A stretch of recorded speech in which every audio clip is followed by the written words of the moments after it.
Bonne année Internet, bonne année à tous et à toutes. J'espère que vous avez eu plusieurs belles parties de jeux de rôle pendant le temps des fêtes. Toi, Pépé, as-tu joué beaucoup?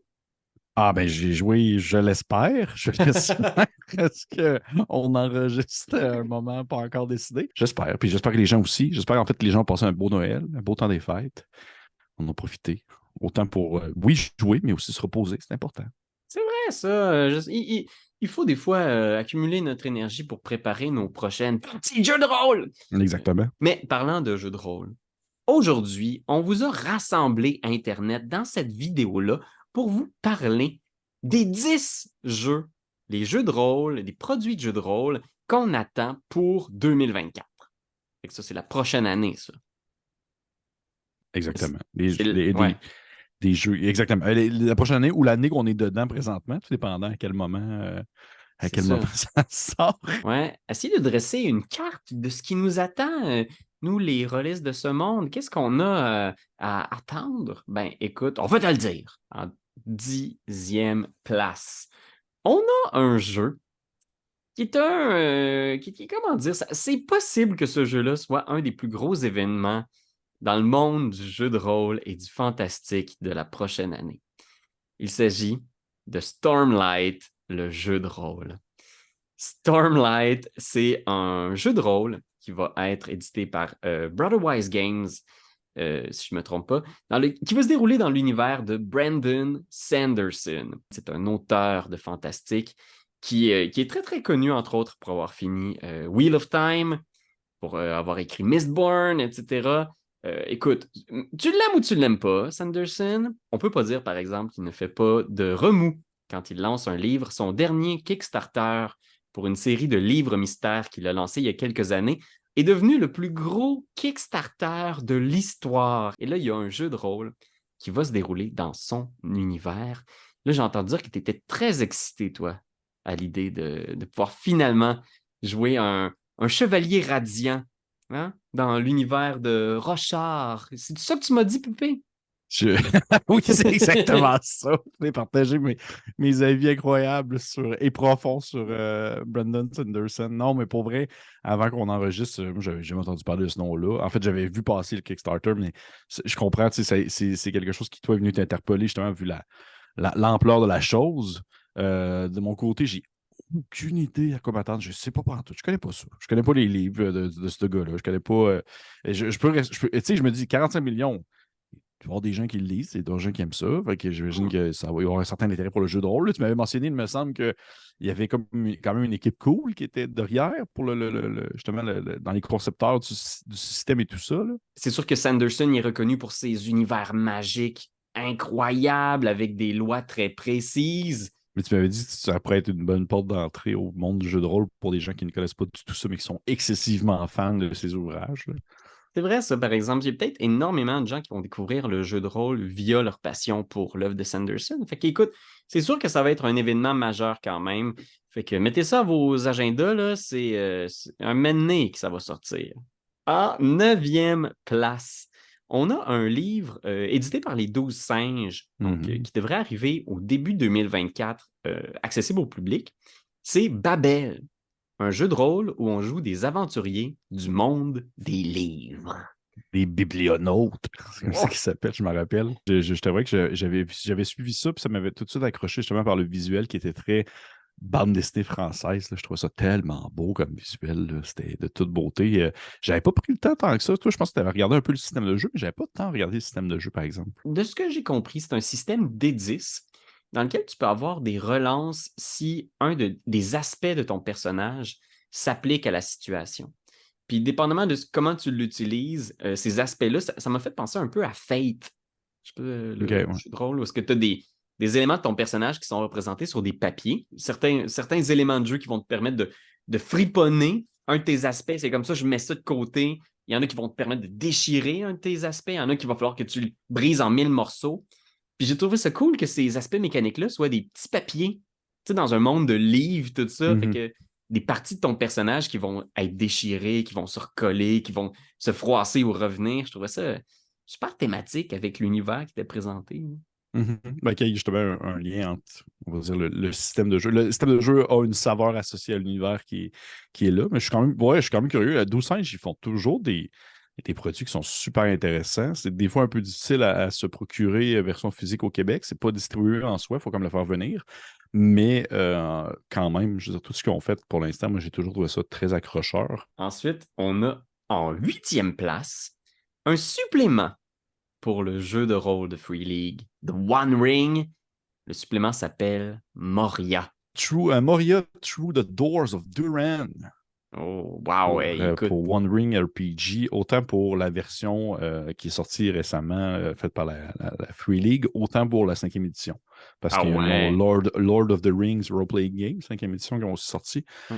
Fait que les deux. Et pour moi, c'est quelque chose que j'attends vraiment avec impatience parce que ben, déjà, la touche esthétique, je trouve, de la nouvelle édition, elle est absolument incroyable. Et c'est un projet qui était dans les boîtes depuis vraiment longtemps, dans les cartons, depuis vraiment un fichu de temps de la part de même précédemment, le temps où la Free League avait les droits dessus. Et c'est comme un gigantesque méga donjon dash histoire, dash campagne qui se déroule dans les ruines de la Moria. Et je veux dire, c'est hyper thématique. Là. On a toute l'espèce d'idée en tête. Autant soit peu, on a été élevé dans cette, on va dire, avec le Seigneur des Anneaux, quand on était jeune, on sait un peu à quoi s'attendre. C'est insane, ça. C'est vraiment des super beaux produits. En plus, là, je veux dire, les images sont juste folles. C'est vraiment trop beau. Oui. Ah oui, ben, comme tous les produits de la Free League, ils ont tout le temps été capables d'aller chercher un visuel qui était incroyable. En septième place, oh là là, j'ai chaud.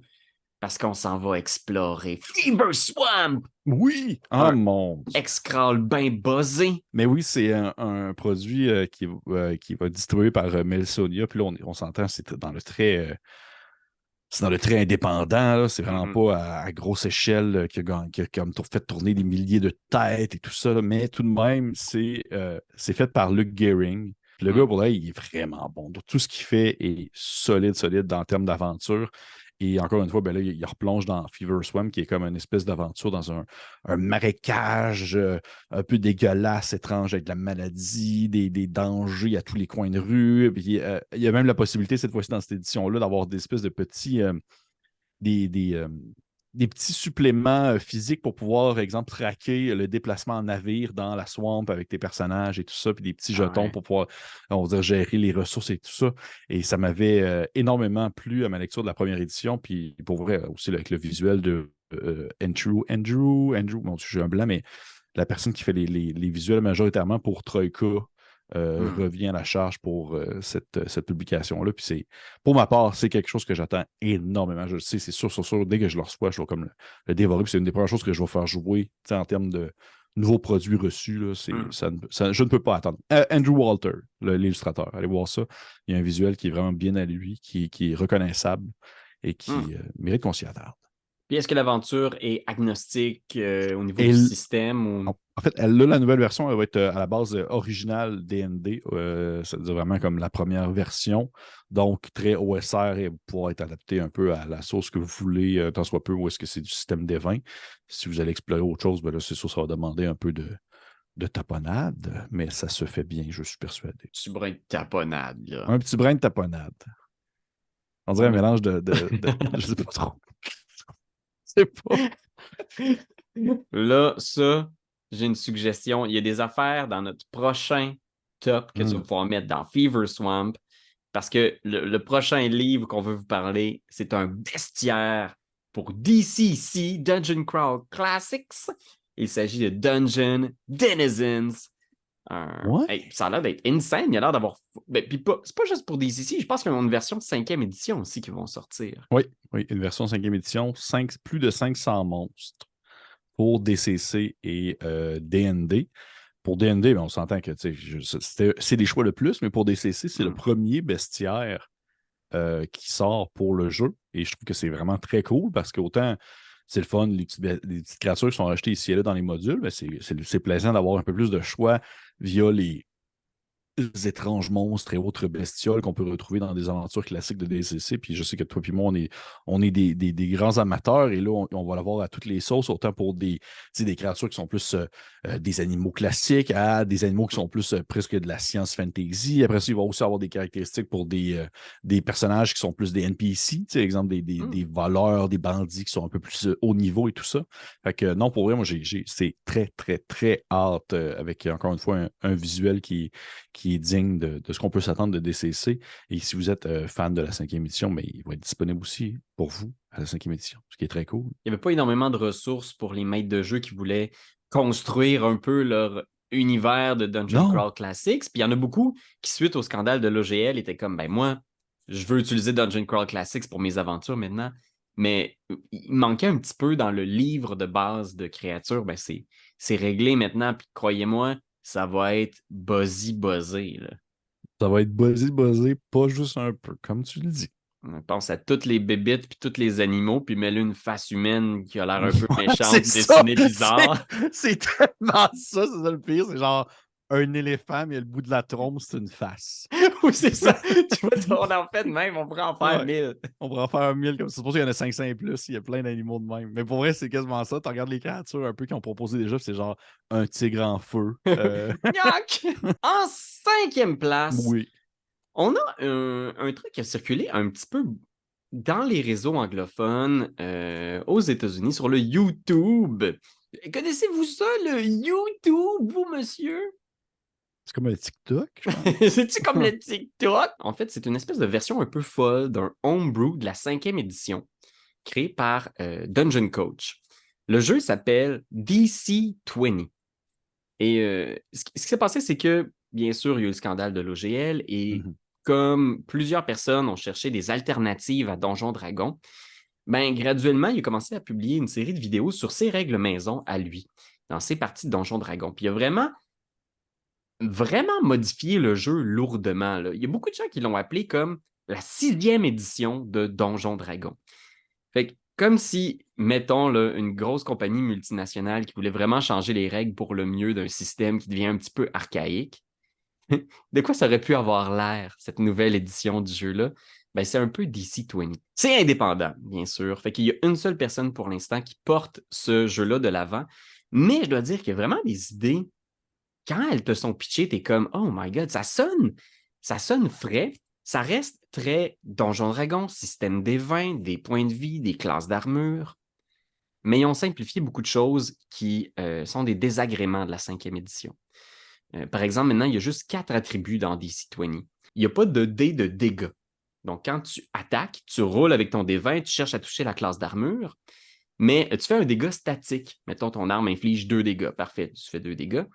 Mais après ça, à chaque 5 sur ton D20 que tu surmontes la classe d'armure de ton ennemi, tu infliges des dégâts supplémentaires. Fait que tout est lancé sur le dé. Fait que ça simplifie beaucoup ces éléments-là. Puis un des aspects, je dois dire, que j'ai vraiment aimé, c'est les points d'action. Il y a ça dans Pathfinder. On s'est un petit peu inspiré de ça, j'imagine, mais tu as 4 points d'action que tu peux utiliser. Et ces actions-là, tu peux attaquer, tu peux bouger. C'est aussi tes réactions. Donc, tu as aussi ces actions-là que tu peux dépenser pour activer certaines réactions. Donc, tu as potentiellement plusieurs réactions. Tu pourrais réagir 4 fois dans un tour en sacrifiant toutes tes futures actions du round à venir. Et ce qui est vraiment chouette, c'est que tu peux toujours sacrifier une de tes actions, un des points d'action, pour te donner avantage à ta prochaine attaque. Fait qu'il y a plein de petits aspects intéressants où est-ce qu'il y a beaucoup d'interactions, il y a beaucoup de crunch. Moi, c'est ça que j'aime, c'est que soudainement, ça vient faire qu'à ton tour, tu as vraiment beaucoup d'options. C'est tous les jouets qu'on connaît de la 5e édition qui ont juste été comme rebrassés, replacés d'une façon super intéressante, je trouve. À quel point tu dirais, là, je pose la question comme ça, là, d'un point de vue de gars qui ne connaît pas ça du tout, parce que c'est toi qui l'avais lancé, puis je trouve ça intéressant aussi à suivre. À quel point tu dirais que dans sa version actuelle, à quel pourcentage tu dirais que c'est compatible avec la 5e? Je dirais qu'en ce moment, ça doit être compatible peut-être à 50%. OK, quand même. Je pense que tu aurais quand même beaucoup de conversions à faire parce que ça change quand même pas mal le système. La magie n'est plus la même. Fait que pour l'instant, il vend ses playtests en ligne sur sa page pour les gens qui puissent le playtester, l'essayer. Beaucoup de gens qui l'ont essayé, j'ai vu beaucoup de retours ultra positifs. Est-ce qu'il va réellement faire un Kickstarter, un financement participatif? C'est son premier projet. OK, on va suivre ça. Je suis quand même curieux. En fait, je suis surtout curieux de voir que tu me dis que c'est comme un seul gars qui tient ça sur ses épaules là, pour l'instant. Là. C'est de la job, là. C'est de la grosse job sale. Là. Fait que je suis quand même curieux. Ouais. Ouais, puis c'est pour ça que je trouve ça chouette. Tu sais, il y a plein de gens ici qui nous écoutent qui ont des règles homebrew de la 5e édition. Mais tu sais, de juste partager ça, des fois, on a des échos super positifs parce qu'on est seul, on joue à ça à notre table, mais on a peut-être trouvé la solution à un problème qui date des années 74. Là, tu comprends? Des fois, c'est de partager ces règles-là dans l'espace, mais ça fait que soudainement, tout le monde peut être créatif, tout le monde peut embarquer dans ces bonnes idées-là. Tu sais. Je le trouve courageux quand même de se lancer là-dedans. C'est un gros pavé. Ouais, c'est vraiment un gros mandat. Gros mandat. En parlant de gros mandat. Ah oui, ben ça, c'est un gros mandat, là. Ouf. 4e place, Dagger Art, le jeu de rôle de Critical Role, qui est un jeu de rôle fantastique où on va pouvoir jouer des personnages fantastiques médiévaux. À peu près, ouais, c'est à peu près ça. Mais oui, hein, ben, écoute, je pense dans la mouvance de l'OGL, il y a plusieurs gros joueurs de l'industrie du jeu de rôle qui se sont dit nous aussi, on peut faire un jeu de rôle sans dépendre de la grosse compagnie de Seattle. Puis, Critical Role, qui est un stream très connu de gens qui jouent à Donjons Dragons en ligne. Je connais pas ça. Tu connais pas ça un peu? Je me dis rien. Continue. C'est comme des voice actors, là. Un peu comme ce que vous faites avec Game, là? Oui, c'est ça. Okay. C'est comme les Etu Games des États-Unis. Ah, OK, c'est ça.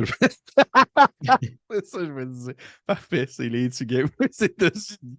Parfait. Oui, OK, je vais aller voir ça. Les gens étaient très excités parce que les gens se disaient, ça y est, ils vont faire leur Donjon Dragon.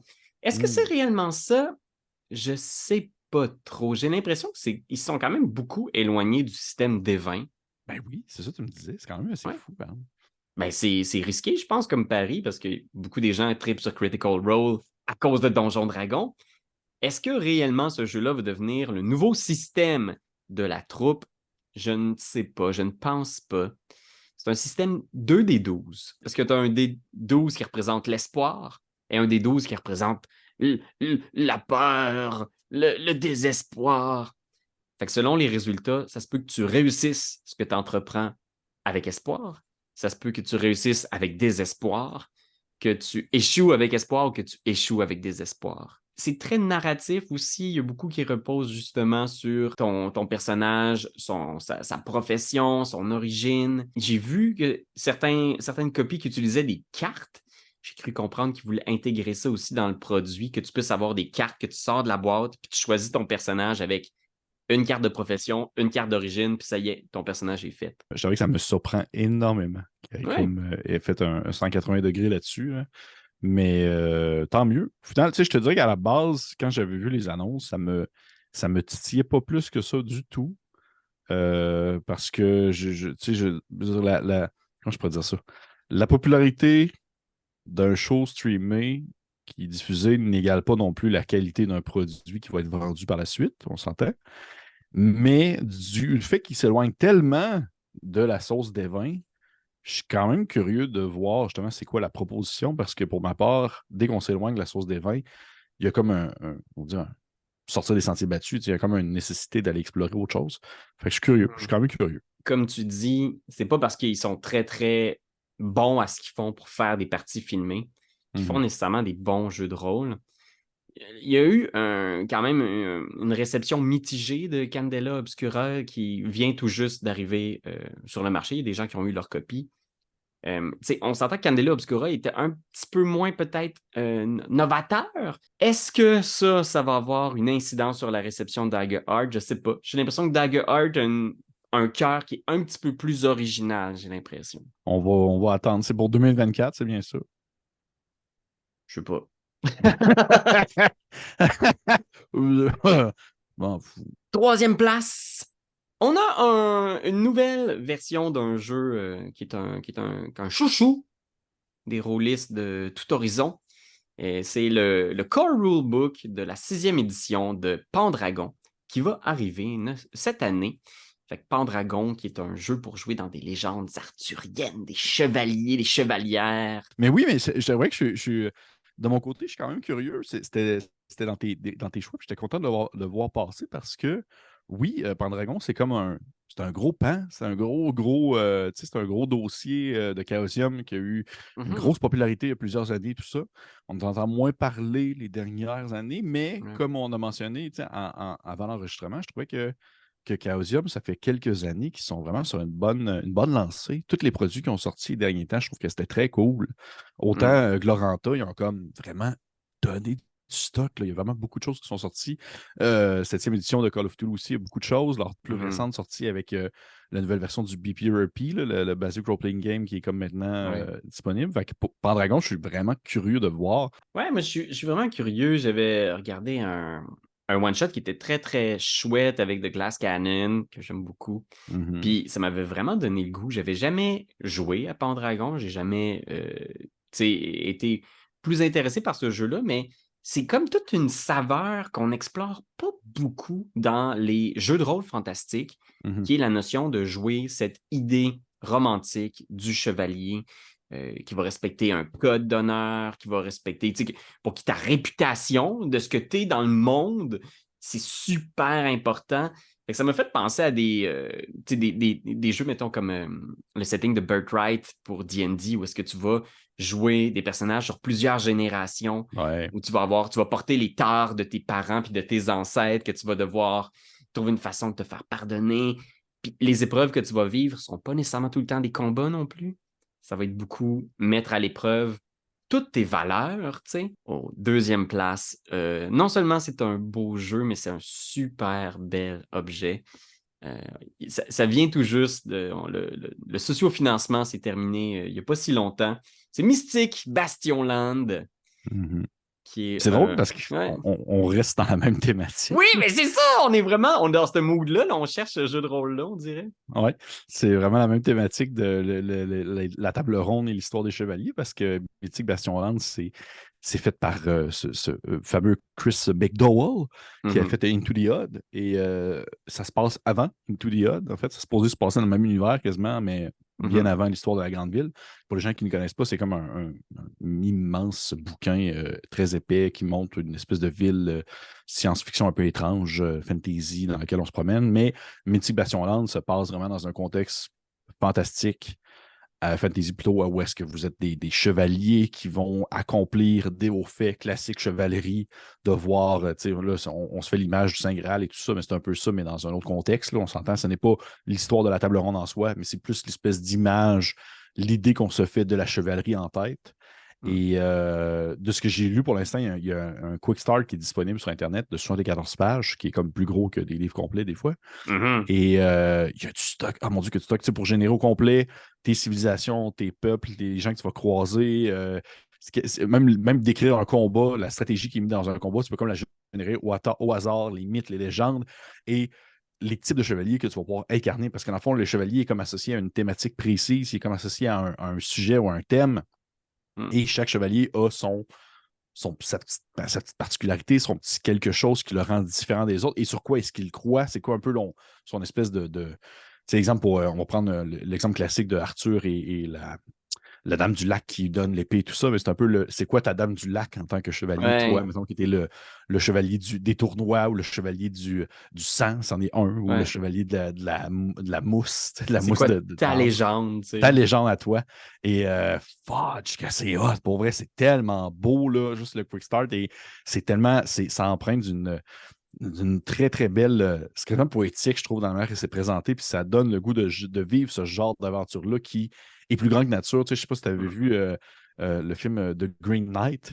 Ouais, ouais, ouais, ouais, Ça me ouais. fait penser à ça, là. C'est vraiment cette espèce de vibe-là de on est un peu comme dans un monde tangible, mais en même temps, c'est tellement onirique, là. Tout ce qui se Ouais. déplace, tout ce qui est autour de nous va défier les lois et tout ça. Fait que c'est. Tu joues dans une fable. Fait que t'es Ouais, pas c'est ça. dans un film plus que dans une fable Dans médiévale. une histoire et tout Ok. ça. Fait que moi, pour moi, c'est vraiment dans les gros, gros, gros, gros jeux que j'attends pour la prochaine année. C'est sûr et certain que ça va être Absolument délicieux. Pour vrai, si vous allez voir ça, parce que le Quick Start est disponible, vous pouvez encore le voir sur la campagne de financement. Là. Allez jeter un coup d'œil à ça, vous allez voir à quel point c'est de toute beauté. Là. Le jeu le plus attendu de 2024. Ça, il n'y a pas de contredit. Parle pour toi. Pour tout le monde. OK, c'est ça. Tout le monde est d'accord là-dessus. C'est le jeu le plus attendu. Le pire, je pense qu'on est d'accord tous les deux que c'est pas nécessairement notre style de jeu. Je pense pas que ça Non. va être le genre de jeu qui va représenter notre style de joueur, mais c'est assurément un des projets les plus intéressants à suivre cette année. C'est Oui. MCDM, leur jeu de rôle qui est présentement en sociofinancement. Si vous écoutez ça, soit il est encore en financement, soit il ne l'est plus. Mais en ce moment, au moment où on se parle, la campagne est en cours. Pour ceux que ça intéresse, fait que c'est le jeu de rôle de la compagnie MCDM, qui est surtout le produit de la créativité de Matt Colville, un game designer et YouTuber américain, qui a produit un lot de suppléments pour la 5e édition de Donjons Dragons. Je pense que c'est aussi, des conséquences de l'OGL. Il faisait beaucoup de produits pour la 5e édition. Puis il a senti, hey, la 5e édition, c'est pas un jeu de rôle parfait. On fait des jeux de rôle. Pourquoi est-ce qu'on n'inventerait pas notre jeu de rôle? Puis c'est vraiment loin d'être un clone de D&D quand même. C'est effrayant à quel point c'est pas D&D. C'est vraiment ça qui m'a surpris, je t'avouerais. C'est vraiment, vraiment ça qui m'a surpris. J'étais sûr et certain. Puis là, pour vrai, je l'avoue, là, je ne suis pas du tout la personne qui suivait les avancées de son design de jeu, même si je suis ses capsules, parce que je trouve qu'il est très intéressant.